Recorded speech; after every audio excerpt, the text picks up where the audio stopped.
Padre, gracias por el privilegio que tenemos de estar aquí juntos. Señor, tú nos has traído a este lugar.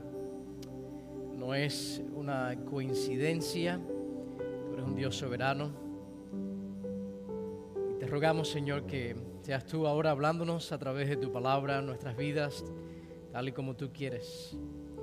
Sabemos que tú eres poderoso para hablarnos a todos en conjunto y también individual y personalmente. Y te pedimos, Dios, Espíritu Santo, que tú estés ahora tomando tu palabra y aplicándola a nuestros corazones. Tú sabes, Señor, nuestras necesidades, cómo hemos llegado cada uno de nosotros a este lugar. Tú nos has traído hasta aquí con un propósito. Y te ruego que, Señor, tú nos moldees con tu palabra, tú nos santifiques, que tú alientes al desalentado y que tú levantes al caído. Tú reprendas al que, Señor, necesita ser corregido. Que tú apliques tu palabra según tu buena y perfecta voluntad a nuestras vidas. Enséñanos a orar, enséñanos a depender, enséñanos a confiar. Danos ojos para ver cómo tú estás obrando, aún en medio de las pruebas, en medio de las tribulaciones, en medio de los días difíciles. Y también, Señor, contentamiento y gratitud en los días soleados. Tú eres el Dios soberano sobre todas las cosas. Te pedimos, Padre, todas estas peticiones humildemente, Señor, presentadas ante ti, no en nuestros méritos, sino los méritos de nuestro Señor y Salvador Jesús. Amén. Pueden tomar sus asientos. Sean todos bienvenidos a nuestra iglesia Jesús aquí en Santa Rosa. Hoy vamos a continuar en nuestra serie de votos a la oración en Mateo capítulo 6. Versículos 11 y 12, esta es la parte 4 de esta serie que hemos estado ya atravesando por varios domingos.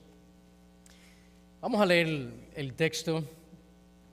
Si necesita una Biblia, ahí bajo del asiento hay una Biblia color negra, tapa negra, y esa está en español. La que está de color rojo es en inglés.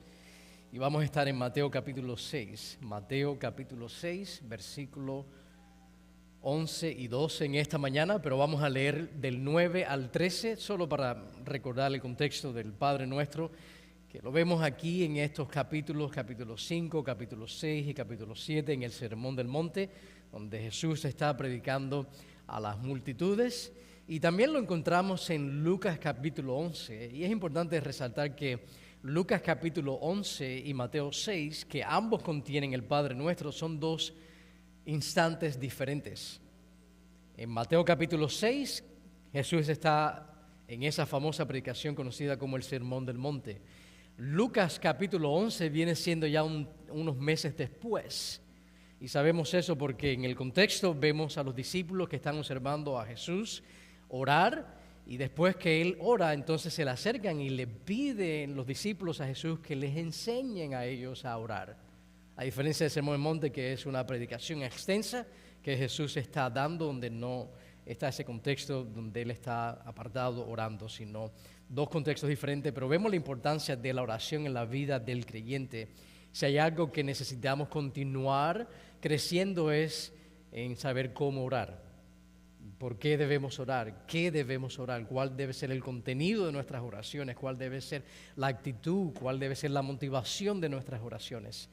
Y Mateo 6 nos proporciona un cuadro, nos proporciona a nosotros una guía de cómo debemos orar. Y el corazón de Dios para sus hijos, el corazón de Dios para los creyentes en cuanto a la oración cuando nos acercamos a Él en oración. La oración cambia las cosas. Dios ha establecido a través de un pueblo que ora, llevar a cabo su obra en nuestras vidas. Una iglesia que ora es una iglesia con poder, una iglesia que no ora es una iglesia sin poder. ¿Por qué? Porque separados de Él nada podemos hacer. Y la oración es una actitud de dependencia, es una declaración de que, Señor, no podemos hacer nada al menos que seas tú obrando en nuestras vidas y a través de nosotros. Y vamos a ver en este texto, vamos a ver un progreso. Hemos estado viendo en diferentes versículos este progreso que existe aquí en el Padre Nuestro, comenzando en el versículo 9. Dice, vosotros pues orad de esta manera: Padre nuestro que estás en los cielos, santificado sea tu nombre. Y vimos en el progreso del texto, en el versículo 9, que hay un llamado simplemente a comenzar con adoración. Es un deseo a que Dios sea glorificado. Padre nuestro que estás en los cielos, glorificado sea tu nombre. Esa es la actitud, esa es la meta suprema de la oración, que Dios sea glorificado. Y vimos en el versículo 10 entonces que debemos orar no solo para que Dios sea glorificado, sino también para que se haga su voluntad en nuestras vidas, en la iglesia, se haga su voluntad en el cielo como en la tierra. Dice: venga tu reino, hágase tu voluntad, así en la tierra como en el cielo. Y hoy vamos a continuar donde nos quedamos el domingo pasado, en este versículo 11, que dice: danos hoy el pan nuestro de cada día, y perdónanos nuestras deudas, como también nosotros hemos perdonado a nuestros deudores. Y no nos metas en tentación, mas líbranos del mal, porque tuyo es el reino y el poder y la gloria para siempre y jamás. Amén. Así que vemos aquí un progreso en cómo Jesús le está enseñando a los discípulos a orar, y comenzamos la serie resaltando este tema importante, este punto importante de comenzar orando, alabando a Dios, adorando a Dios. La oración es mucho más allá que pedirle a Dios por nuestras necesidades, que pedir por auxilio. Orar es parte de nuestra adoración. Y cuando oramos debemos incluir este elemento de adoración. Y vimos ese aspecto: simplemente comienza con adoración. Número 2, simplemente ora su voluntad. Y hoy vamos a ver y vamos a terminar este punto número 3, simplemente ora por su providencia, en darnos hoy el pan nuestro de cada día.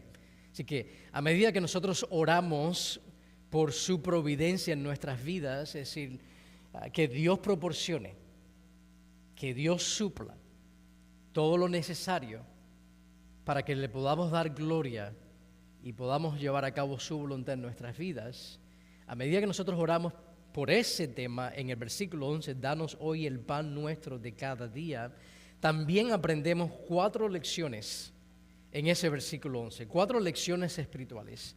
Y el domingo pasado vimos 2 de ellas.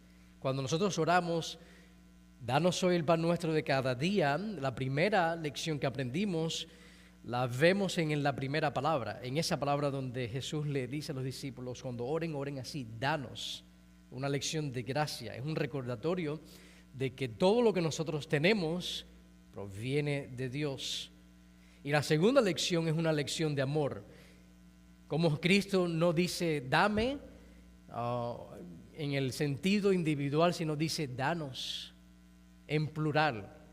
Y es un recordatorio de que cuando oramos por nuestras necesidades, no solo tenemos la responsabilidad de orar por las necesidades nuestras, individuales o de nuestra familia, sino un llamado a orar incluso por las necesidades de otros. Y especialmente en este contexto de la iglesia, el contexto del pueblo de Dios, se está hablando a los discípulos. Y les dice a los discípulos: cuando ustedes oren, oren de esa forma. Danos, mucho más allá de pensar en el yo, sino pensar en el nosotros. Es una lección de amor, es resaltando que también nosotros hemos sido llamados a ocuparnos y preocuparnos por las necesidades de los demás. Es una responsabilidad bíblica que tenemos. Eso lo vimos la semana pasada y hoy vamos a cubrir las otras 2 lecciones que vemos aquí en el versículo 11. Y vamos a caminar por el versículo 12, porque el próximo domingo vamos a terminar esta serie en el versículo 13, antes de comenzar en el libro de Esther en el mes de octubre. Así que vamos a ver hoy una lección de confianza. Note ahí en el versículo 11 cómo continúa el Padre nuestro diciendo, danos hoy. Y no de esa palabra ahí, hoy. Habla continuamente, cada día, danos hoy, oh Dios, lo que sea apropiado según la necesidad del día. Cada día trae su propio afán. Más adelante Jesús en este capítulo 6 va a hablar de eso. No se preocupen por el día de mañana, no se preocupen por el futuro, porque cada día trae su propio afán, cada día hay retos diferentes. Y aquí en el Padre Nuestro se nos está enseñando a confiar. Danos hoy continuamente. Jesús está diciendo que no se preocupen ni estén ansiosos por el mañana. Y hay muchas cosas en la vida que pueden traer ansiedad, ¿verdad? Hay cosas que vienen a nuestras vidas sin preguntarnos si nosotros las queremos recibir. Y llegan y vienen y llegan y no se quieren ir. Y Jesús nos está enseñando aquí la importancia de confiar en Él. Danos hoy que debemos orar simplemente y confiar en que Dios va a satisfacer todas las necesidades de cada día. Todos los días debemos tener ese espíritu de dependencia de Dios. Y es una pregunta que uno se debe hacer. ¿Esa es mi actitud? ¿Yo estoy realmente desarrollando una actitud, una confianza de que cada día yo lo enfrento diciendo Dios va a suplir hoy la gracia necesaria que yo necesito para atravesar el día?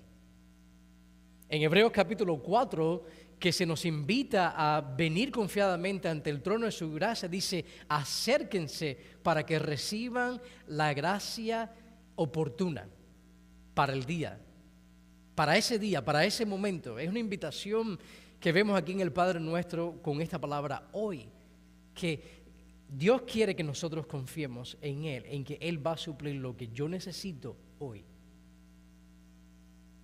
para darle gloria y para hacer su voluntad en mi vida. Y necesitamos tener esa dependencia, tener ese espíritu, esa actitud, a pesar de que muchos de nosotros en este país disfrutamos abundancia en las necesidades básicas de la vida. Cuando vemos aquí en algo tan básico como el pan, danos hoy el pan nuestro de cada día, nosotros abrimos el refrigerador, abrimos la nevera, como quieren llamarle, y normalmente hay muchas cosas ahí para comer, ¿verdad? Normalmente no tenemos que preocuparnos por el pan nuestro de cada día. Siempre hay algo ahí para comer. Y esta enseñanza aquí en Mateo 6, versículo 11, nos está enseñando de que debemos nosotros confiar en Dios para las necesidades básicas de la vida y exactamente confiando en Él, porque de la misma forma que disfrutamos nosotros de prosperidad en este país, todo puede esfumarse en un instante. Y el ejemplo más clásico de eso es Job. Job en un momento era uno de los hombres más ricos de ese mundo en ese momento, y al otro día, al siguiente día, lo perdió todo. Y Jesús dijo, oren para que Dios nos dé hoy lo que necesitamos. No importa cuán exitoso hayas llegado a ser, todo puede desaparecer en un instante. La actitud del Padre Nuestro es esa de dependencia y de confianza de que lo que tenemos proviene de Dios. Juan Calvino dijo, hablando de Mateo capítulo 6, versículo 11, dice, estas palabras de darnos hoy el pan nuestro de cada día, dice, estas palabras nos recuerdan que a menos que Dios nos alimente diariamente, la mayor acumulación de las cosas necesarias para la vida no servirá de nada. Aunque tengamos abundancia de trigo, vino y todo lo demás, a menos que las riegue la bendición de Dios, desaparecerán de repente. O nos veremos privados de su uso. Si las cosas pueden desaparecer, o pueden estar ahí, pero no a nuestro alcance.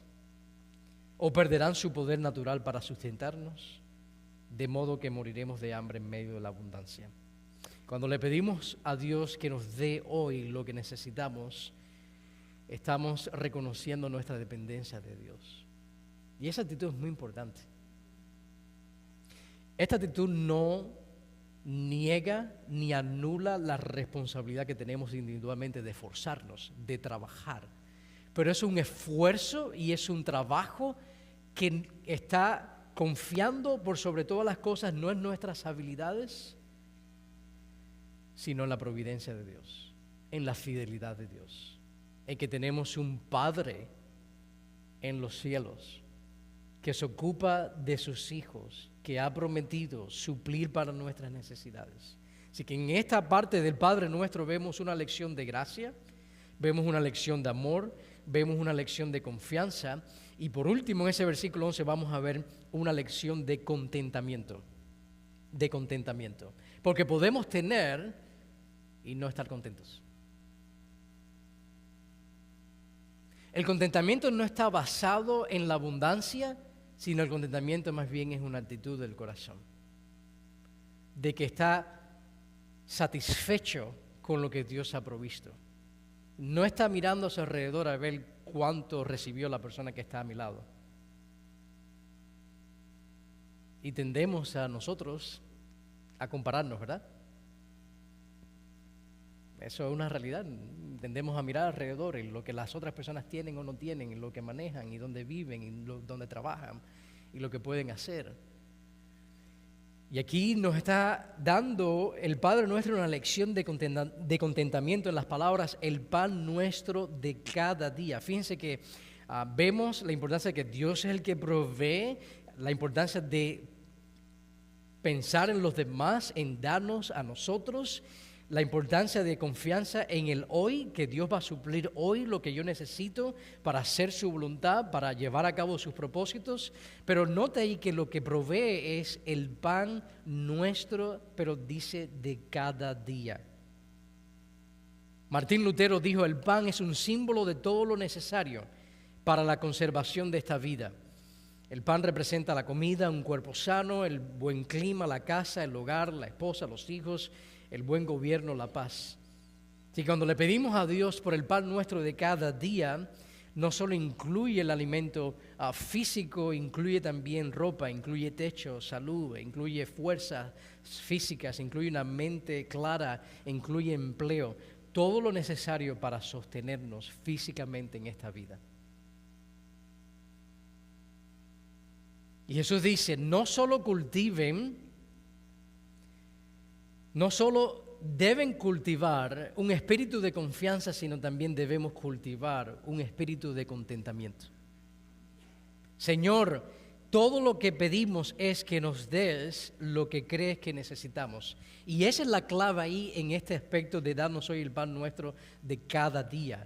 Que el Señor provea todo lo que Él crea que sea necesario que nosotros necesitamos.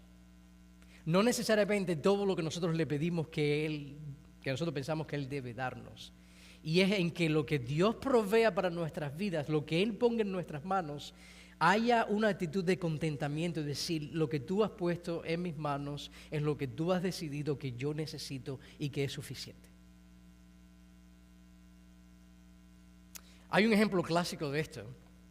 ¿Se recuerdan el pueblo de Israel cuando estuvo 40 años en el desierto? ¿Se recuerdan cómo Dios proveyó pan para sus vidas descendiendo maná del cielo? ¿Se recuerdan de esa historia? Pero ¿se recuerdan de que solo Dios proveía lo suficiente para cuántos días? Para cada día. Cada día Dios proveía la cantidad necesaria que ellos necesitaban para ser sostenidos. ¿Y qué sucedía cuando el pueblo de Israel trataba de acumular más pan o más maná del cielo más que un día? ¿Qué sucedía? Se podría, ¿verdad? Se echaba a perder.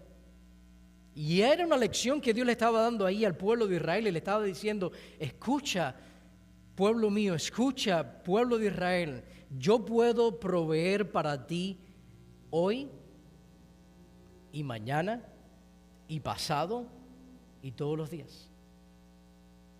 Así que no se preocupen tratando de acumular y estar ociosos por el día de hoy cuando yo puedo hacer descender pan del cielo hoy y mañana y pasado mañana y todos los días de sus vidas. Es que vemos aquí una lección de contentamiento, de que cuando Dios provee para nuestras vidas, el pan para hoy es suficiente porque Él también va a proveer para mañana. Y por encima de todo, tú puedes estar diciendo, este versículo, danos hoy el pan nuestro de cada día, es un versículo cuando habla acerca del pan que nos lleve a otros pasajes de las Escrituras. en la cena del Señor partimos el pan, ¿verdad? Ahora, pero el pan aquí, la necesidad física que nosotros tenemos día a día, está apuntando hacia algo mucho más importante, a una necesidad mayor que un pan físico. Y es el pan que descendió del cielo.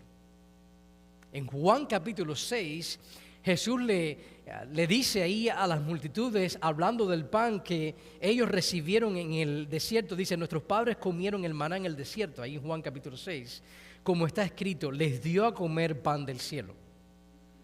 Entonces Jesús les dijo, en verdad os digo, no es Moisés el que os ha dado el pan del cielo, sino que es mi Padre el que os da el verdadero pan del cielo. Porque el pan de Dios es el que baja del cielo. ¿Quién fue el que bajó del cielo? Jesús. Y dice, y da vida al mundo. Ahí en Juan 6 continúa diciendo, y Jesús les dijo, yo soy el pan de la vida. El que viene a mí no tendrá hambre, y el que cree en mí nunca tendrá sed. Así que el Padre nuestro incluso está apuntándonos hacia una necesidad mayor, que el pan que nosotros necesitamos, por sobre todas las cosas, es este pan espiritual, que está siendo ilustrado aquí en la persona de Cristo, que nosotros necesitamos de la misma forma, tanto comida física para poder nuestros cuerpos ser sustentados y vivir, nosotros para poder tener vida espiritual necesitamos este pan que ha descendido del cielo. Y ahí la importancia de creer en Cristo. Tú no te beneficias de un pan físico al mirarlo, ¿verdad? No es suficiente con mirar el pan, no es suficiente con oler el pan, no es suficiente con tocar el pan. Tú tienes que comerte el pan para que te beneficie, ¿verdad? Y de la misma forma, cuando pensamos en Cristo, cuando se predica el Evangelio, no es suficiente con escuchar de Cristo, no es suficiente con oír hablar de Cristo, no es suficiente con venir a la iglesia y mirar alrededor. Necesitamos nosotros abrazar ese pan, necesitamos alimentarnos de ese pan, necesitamos hacerlo personalmente. Y esa es la parte de recibir a Jesús como Señor y Salvador. No hay vida fuera de Jesús. Y el Padre nuestro nos está enseñando a nosotros la necesidad suprema del pan que ha descendido del cielo y que necesitamos apropiarnos de ese pan. Dios ha prometido vida eterna en Cristo Jesús para todos aquellos que creen. Es una promesa bíblica, donde vemos a Jesús también decir en esos capítulos 5 y 6, dice, el que viene a mí jamás será echado afuera. El que me recibe a mí, dice, recibe el que me envió. El que cree en mi nombre tendrá vida eterna. Y la importancia de nosotros apropiarnos de ese pan. Que vemos aquí en el Padre nuestro una lección de gracia, una lección de amor, a orar no solo por nosotros, sino por los demás, en darnos hoy una lección de confianza y darnos hoy el pan nuestro de cada día, una lección de contentamiento. Ahora, veamos el versículo 12, donde dice, perdónanos nuestras deudas, como también nosotros hemos perdonado a nuestros deudores. En el versículo 12 Jesús continúa avanzando el balón a través del Padre Nuestro. Hay un progreso evidente en el texto. Hay un progreso donde nuestras oraciones deben incluir adoración, debe incluir un deseo de alinearnos con su voluntad, versículo 10. Debe haber también una confianza y orar para la providencia de Dios para nuestras vidas. Y ahora vemos en el versículo 12 que hemos sido llamados a orar, dice, simplemente ora para reflejar el Evangelio. Y vamos a desempacar qué significa eso.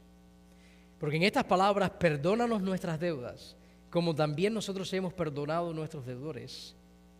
Jesús nos va a enseñar aquí tres cosas cruciales en cuanto a la respuesta que nosotros debemos tener frente al pecado. Lo primero es, debemos reconocer la realidad de nuestro pecado. Mire en sus Biblias y mire el versículo 12 como dice, perdónanos, dice, nuestras deudas. Hay un reconocimiento de la realidad de pecado en nuestras vidas. Jesús dice, oren de esa forma, perdónanos nuestras deudas. En 1 Juan capítulo 1 versículo 8 dice, si decimos que no tenemos pecado, o se puede traducir si decimos que en nosotros no hay una inclinación a pecar. Si en nosotros no está la realidad de esa disposición inherente a pecar, de que en nosotros está la presencia del pecado. Si nosotros ignoramos eso y decimos que eso no existe en nuestras vidas, dice Primera de Juan capítulo 1, versículo 8, que nos engañamos a nosotros mismos. Y la verdad no está en nosotros. Mientras nosotros estemos en esta vida, noticia de última hora, todos los días vamos a chocar con la realidad del pecado. Y la realidad del pecado no es para que nosotros nos desanimemos, sino no es para que nosotros tengamos la postura de fatalista y decir, bueno, de todas maneras todos los días voy a tener que luchar con el pecado para que entonces esforzarme. Reconocer que hay la presencia del pecado en nuestras vidas no es para que nosotros nos desanimemos, sino para que confiemos y para que corramos ahora hacia el Salvador, hacia aquel que tiene el poder para entonces lidiar con nuestro pecado. Nosotros vamos a lidiar con el pecado personal. Ahora aquí en Mateo Jesús describe la naturaleza de nuestra lucha contra el pecado, esa lucha continua, la describe en dos palabras bien gráficas. El pecado es descrito en dos palabras. La primera la vemos en los versículos 14 y 15. Y el pecado se describe como transgresiones. Y es importante que entendamos la realidad del pecado. ¿Qué significa el pecado en nuestras vidas? ¿Cómo se manifiesta el pecado en nuestras vidas? Y lo vemos en el versículo 14 y 15. Mírenlo ahí su Biblia conmigo. Porque si perdonáis a los hombres sus transgresiones, y aquí la palabra transgresiones, también vuestro Padre Celestial os perdonará a vosotros. Pero si no perdonáis a los hombres, tampoco vuestro Padre perdonará vuestras transgresiones. Ahí la palabra pecado se está describiendo en esta palabra que se traduce transgresiones. Y la palabra griega para transgresiones significa caer al lado. Significa dar un paso en falso. Se refiere a salirse del camino que uno debía seguir. Se refiere a traspasar los límites. Y imagínense que usted va caminando en un sendero público, pero que en ambos lados hay propiedades privadas. Hay campos privados. Y usted está caminando por este sendero, pero en un momento de transitar por este sendero, usted cruza el límite. Usted se desvía del camino. Usted entonces empieza a caminar por ese campo ajeno, privado. Entras en la propiedad de otra persona, cruzas el límite. Y así está describiendo Jesús el pecado. El pecado es abandonar el camino recto por el cual todos debíamos andar, los caminos de justicia que describe la Biblia. Y en algún momento nosotros nos salimos de ese camino. Ahora, nosotros sabemos que como creyentes hemos sido nosotros salvados y hemos sido nosotros cambiados. Y la idea aquí, del día al día, en Juan capítulo 13, cuando Jesús le está lavando los pies a los discípulos, que llega Pedro y le dice, voy a lavarte los pies, y Pedro le dice, a mí no vas a hacer eso, no me vas a lavar los pies. Y entonces Jesús le dice, si yo no te lavo los pies, no tienes parte conmigo. Y Pedro le dice, no solo los pies, Señor, sino todo el cuerpo.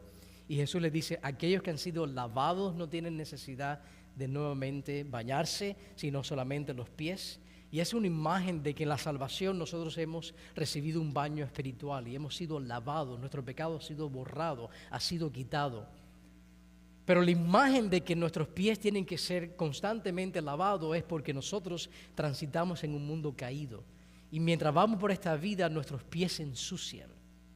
Nuestras vidas son afectadas por el pecado y tenemos nosotros que lidiar con esta realidad de que hay pecado en nuestras vidas. Y hay una lucha constante. Todos los días cuando usted se levanta, el pecado ahí tiene puestos sus guantes de boxeo y está esperando a ver cuando tú te distraes para darte el primer derechazo.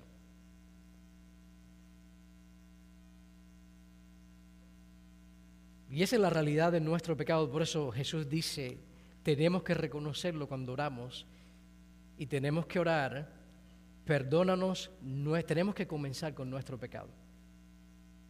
Más adelante Jesús lo va a decir en otras palabras. No podemos ayudar a los otros si no lidiamos primero con nuestro pecado. Dice, ¿cómo vas a decir al otro que tiene algo en su ojo cuando tú primero tienes de este tamaño una viga que no te deja ver bien? Y es la importancia de reconocer esta realidad. Ahora, la otra palabra que Jesús escoge para usar, para describir nuestra lucha con el pecado, para describir la realidad en el pecado, del pecado, es en el versículo 12. Así que ya vimos que el pecado se describe en el versículo 14 y 15 como transgresiones. Que nosotros caminamos, incluso como creyentes, y a veces nos distraemos. Y hemos dejado entonces de estar caminando por el camino que debemos andar. Gloria a Dios, gracias a su Espíritu en nuestras vidas y su palabra que nos enseña cuando nos hemos salido del camino, nos empodera para que podamos regresar al camino y mantenernos en ese camino. Y esa es la parte de las transgresiones. Pero ahora el pecado se va a describir aquí como deudas. Nótalo en el versículo 12.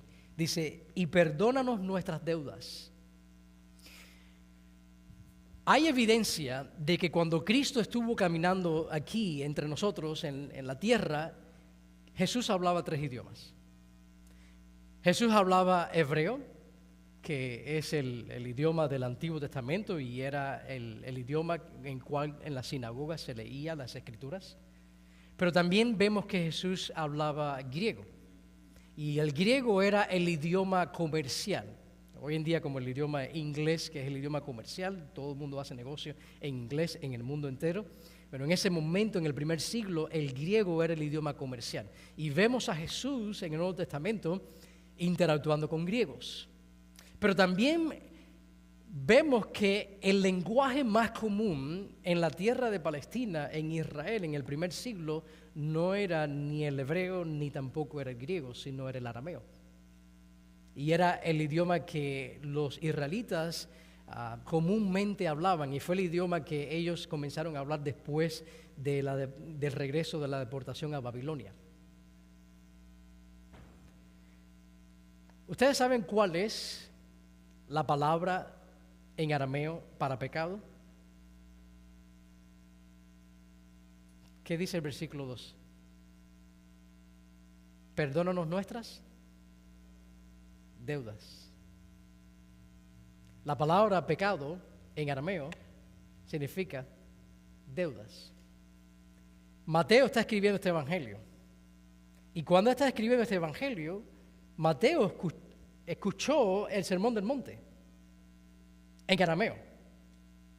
Y cómo Jesús usó la palabra deudas en arameo, que significa pecados. Y cuando él escribe este evangelio, él usó la palabra en griego, porque la palabra que el Nuevo Testamento está escrito en griego, que significa deuda. Por eso cuando se traduce del griego al español, no se traduce pecado, se traduce deudas.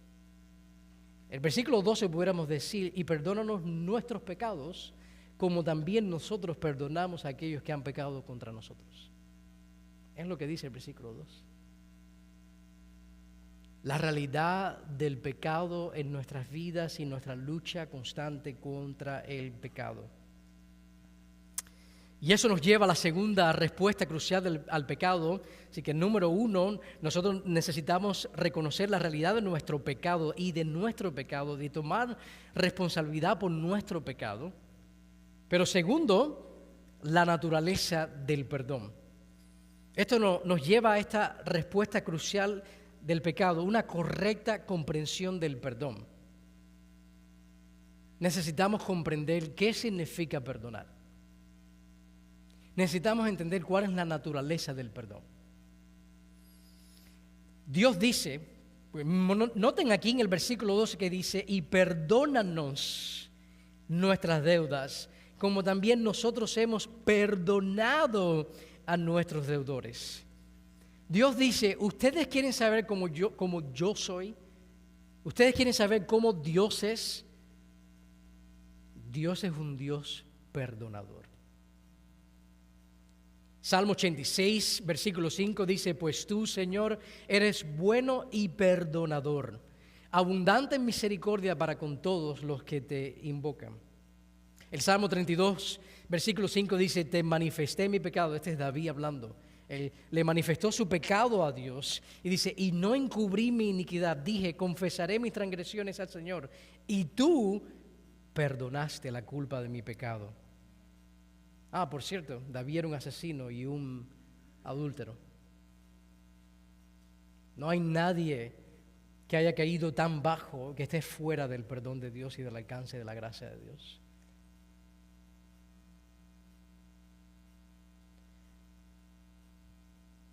Dice el Salmo 130, versículo 4, pero en ti hay perdón. En Dios, iglesia, en Dios hay perdón. Dile a tu vecino, hay perdón. Dios es un Dios perdonador. Dice, en ti hay perdón para que seas temido. Y lo que aprendemos aquí es en el Padre Nuestro que nosotros le debemos a Dios perdonar a los demás. Dice, perdónanos nuestras faltas como nosotros hemos perdonado a los que han pecado contra nosotros. ¿Y por qué nosotros le debemos perdón a los demás? ¿Por qué nosotros debemos perdonar? Porque Dios primero nos ha perdonado a nosotros. Esa es la naturaleza de que es un Dios perdonador. Noten esta afirmación en la pantalla que va a salir ahí. Y quiero que usted lo lea. Yo no lo voy a leer en voz alta. Si pueden poner el siguiente slide, por favor. Lea eso por un minuto y piense en eso.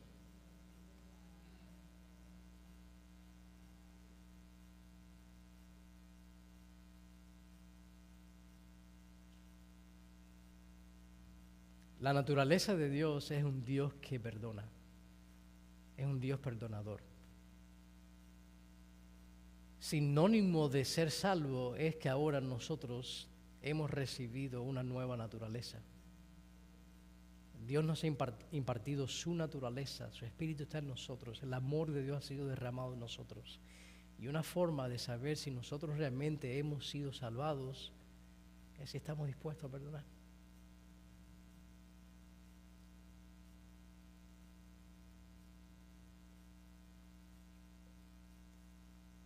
Cuando hablamos de perdonar a alguien,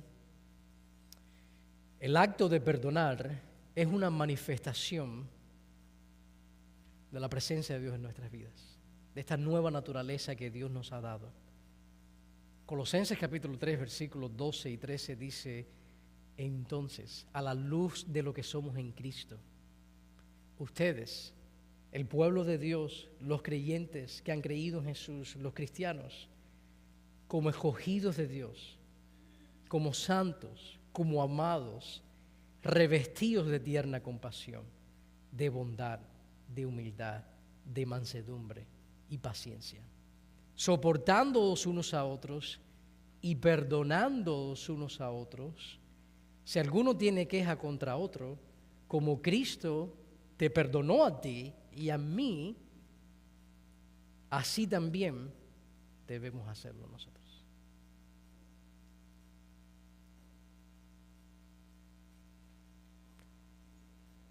Cuando hablamos de darle gloria a Dios, no solamente es en cantar, también es en perdonar. Eso le trae gloria, eso refleja el Evangelio, la naturaleza de Dios, que Dios nos ha perdonado. Ya nosotros reflejamos el Evangelio cuando escogemos perdonar. Pero ustedes saben por qué no perdonamos, porque somos orgullosos. No nos gusta rebajarnos, ser humildes. Pero eso no nos ayuda. Eso no le trae gloria a Dios. Eso endurece nuestro corazón. Eso se interpone en nuestra relación con Dios y con los demás. Literalmente la palabra griega para perdón, ustedes saben qué significa. Enviar bien lejos. No a la persona, sino la falta. Alejarla de uno. Olvidarla. No sacarla más a la luz. Significa dejar ir una deuda. Perdonar es cuando tú no exiges a la otra persona que pague por lo que hizo. Tercero y último. Ya hemos visto una realidad de nuestro pecado, hemos visto la naturaleza del perdón y ahora vamos a ver la respuesta del perdonado. Debemos responder al pecado en nuestras vidas con perdón, perdonando a los pecadores. Note que dice, Padre, la actitud es esa, perdónanos a nosotros, como nosotros también perdonamos a los demás. La actitud es buscar cubrir la falta, buscar perdonar. Y esto es algo que tú tienes que hacer, hermano. Nadie lo puede hacer por ti, tú tienes que escoger. Tú tienes que llevar todo sentimiento, y los sentimientos que nosotros sentimos y las emociones que nosotros experimentamos, que las sentimos por nuestro cuerpo, ¿verdad? Que suben y que bajan por nuestras venas, en nuestra mente, que nos llevan a veces a irarnos y nos llevan a veces a deprimirnos y a veces nos llevan entonces a estar amargados. Todas esas cosas que suceden por causa de eventos y circunstancias y roces y conflictos que suceden, todo eso nosotros debemos llevarlo cautivo en obediencia a Cristo. El perdón es una decisión, no es un sentimiento. Si usted espera perdonar cuando sienta perdonar, no va a perdonar nunca. Es una decisión. Y la respuesta de aquel que ha sido perdonado en Cristo, perdona. Esto es lo que yo llamo entender el Evangelio. Si usted se rehúsa a perdonar, usted no ha entendido el Evangelio. Porque el Evangelio, el fundamento del Evangelio es que hemos sido nosotros, primero, perdonados en Cristo Jesús. Todas nuestras deudas.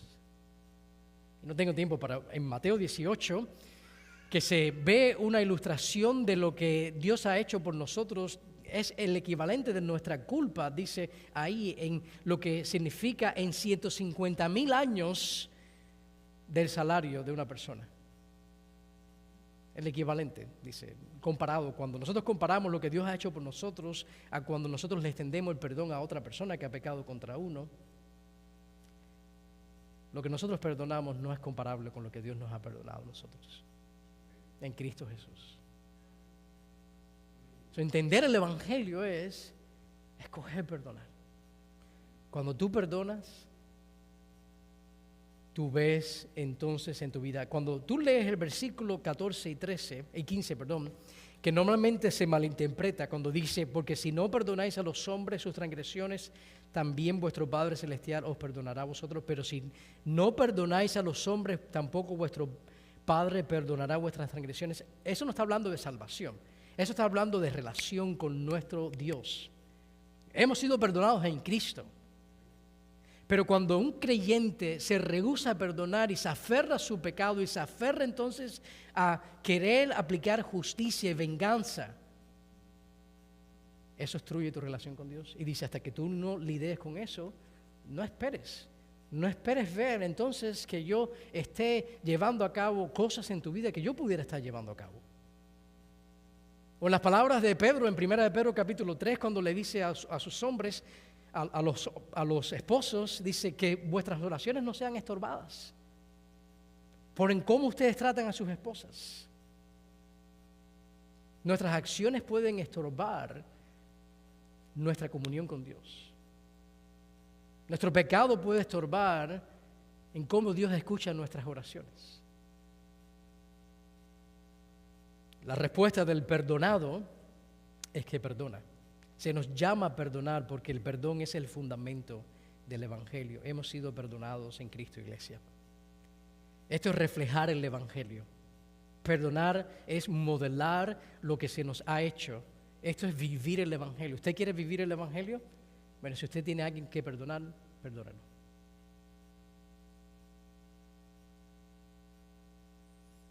Nosotros hemos recibido el perdón y ahora se nos llama a extendérselo a otros, a otorgárselo a otros. El pecado estorba nuestra capacidad de escuchar la voz de Dios, estorba nuestras oraciones y daña nuestras relaciones con los demás. El perdón restaura. El pecado divide, daña las relaciones. No te aferres al enojo, no te aferres a la amargura.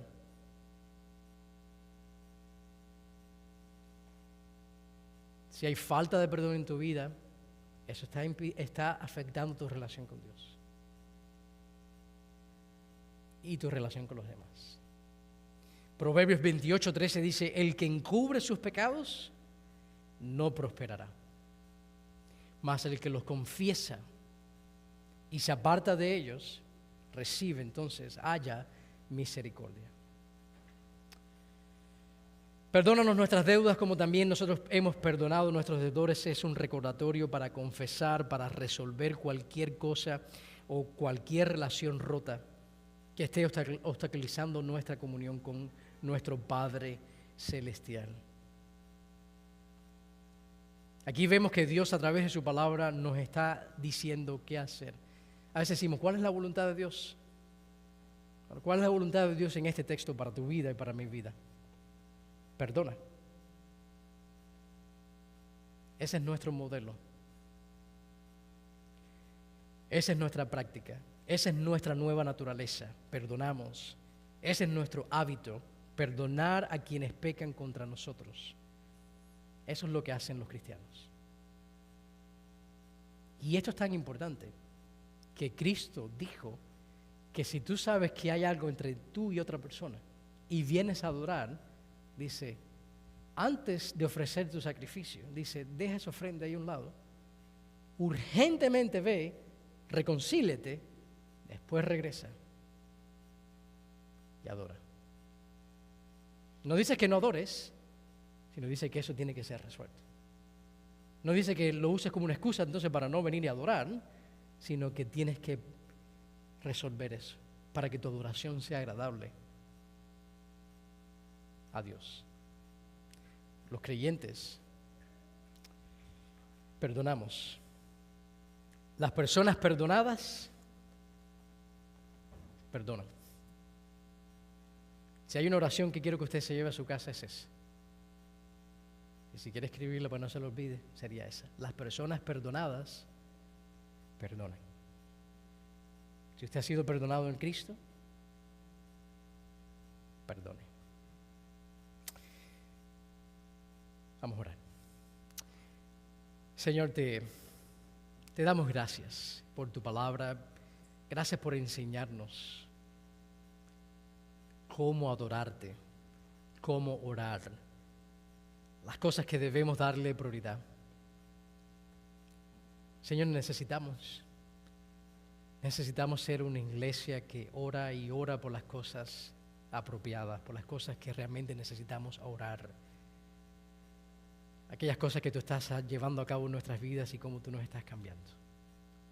Y te pido, Señor, que nos ayudes a perdonar y que nos ayudes a tener victoria sobre la carne que nos dice que hagamos lo contrario.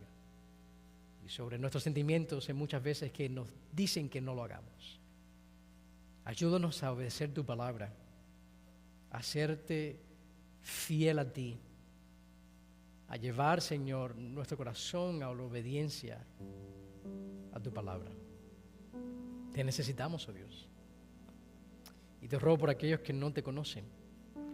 Eres un Dios perdonador. Y tú dices en tu palabra que todo aquel que viene a ti arrepentido, reconociendo su pecado, y viene a ti para el perdón de sus pecados, tú los recibirás. Por eso te ruego, Señor, si hay alguna persona en este momento aquí que no te conoce, y que tú, Dios Espíritu Santo, estés ahí convenciéndole de pecado en su vida, que hay áreas que saben que están fuera de tu voluntad, que sea una oportunidad para arrepentirse y correr hacia ti, el Salvador del mundo, y comer del pan de vida, el pan que ha descendido del cielo.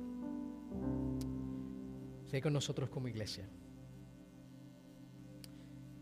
Mientras continuamos en adoración ahí, tome un minuto y esta es una oportunidad para que tú y el Señor, si hay algo que tú sabes que necesitas, rendirle al Señor, que necesitas confesarle al Señor, este es un momento para ponerte al día en tu relación con Dios.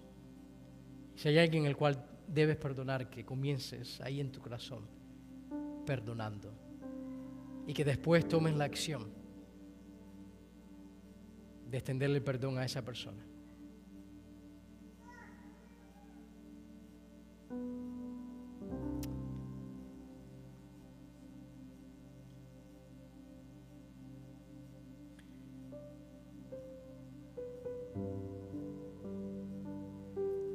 En las semanas que tenemos por delante, vamos como iglesia a recibir un pastor asociado que se va a unir a nuestra iglesia, a nuestro campus, hermanos que van a venir con él.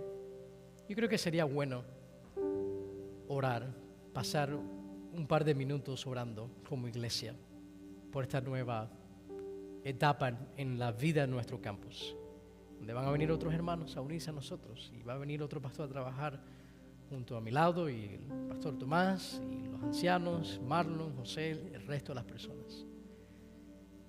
Necesitamos la gracia de Dios, ¿verdad? Necesitamos que Él nos ayude a poder ser intencionales en acoger a los demás, a que sea una integración fluida y que colaboremos para que el Evangelio avance aquí en esta parte de la ciudad y que proclamemos a Cristo y mantener la unidad que tenemos como iglesia. Así que vamos a tomar unos minutos para orar por eso. Ahí donde usted está, yo tomo un minuto y si se anima a orar en voz alta, levante una oración en voz alta sobre esa petición. Orar por el nuevo pastor asociado que hoy estamos votando para reafirmar si es la persona que Dios tiene para nosotros, y orar para que esta nueva etapa como iglesia sea para la gloria de Dios.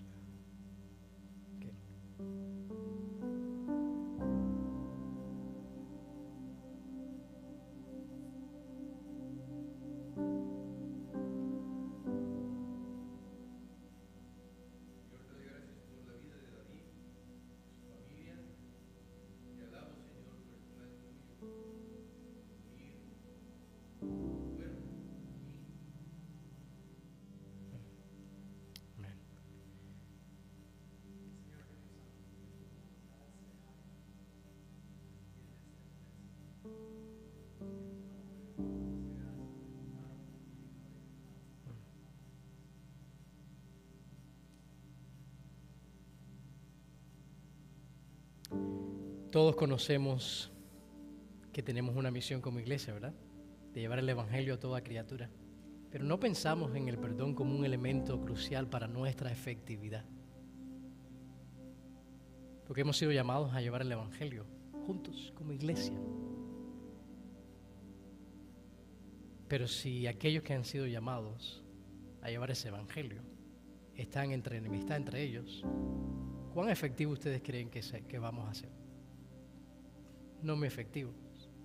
¿De qué perdón le vamos a estar hablando acerca a los demás que necesiten el perdón de Cristo cuando nosotros mismos no lo reflejamos en el trato los unos con los otros? Y esta es la importancia del ministerio local como iglesia, de que para ser efectivos y ver personas siendo salvadas y ver una iglesia que va madurando, que va siendo edificada, este aspecto de la oración y del corazón nuestro por las cosas que debemos orar es tan importante.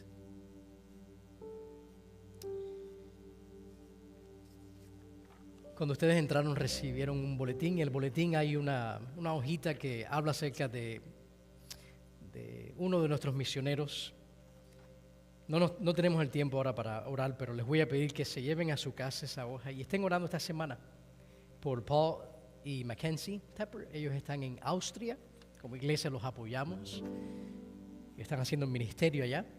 Y este es el privilegio que tenemos como congregación de no solo tener un impacto aquí, en Santa Rosa, sino más allá, también, juntos. El pastor Tomás la próxima semana va a salir a las Filipinas y prometió llevarnos a todos con él. Así que